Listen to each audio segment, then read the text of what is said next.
तो कैसन बन जा भैया सब रउआ लोग भोजपुरिया समाज के जितना भी श्रोतागण मारे हमार एक बार फिर से रउआ सबके स्वागत बा हमार वीडियो में।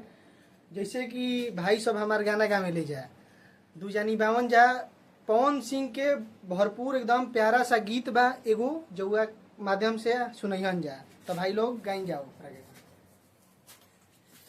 हमरे खातिर तोहरा के दुनिया में भेजवले बाड़े है भगवान बड़ी फुर्सत से तोहरा के बनवले बाड़े। ओ हमरे खातिर तोहरा के दुनिया में भेजवले बाड़े। ओ हमरे खातिर तोहरा के दुनिया में भेजवले बाड़े भगवान बड़ी फुर्सत से तोहरा के बनवले बाड़े।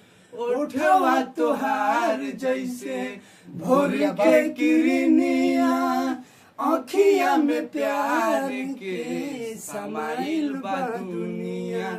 बिंदिया बुझाला ऐसे जैसे चांद सजौले बाड़े। ओ बिंदिया बुझाला ऐसे जैसे चांद सजौले बाड़े भगवान बड़ी फुर्सत से तोहरा के बनौले बाड़े। ओ भगवान बड़ी फुर्सत से तोहरा के बनौले बाड़े। तो सबके सुनल है जा हमारे भाई सबके गीत बढ़िया लागल होके तो के प्यार आशीर्वाद सपोर्ट बनैले रही जा। भाई सबके ऐसे ही सपोर्ट दुलार बनल रही जा तबे ना भैया लोग हमने के आगे बढ़ल जी।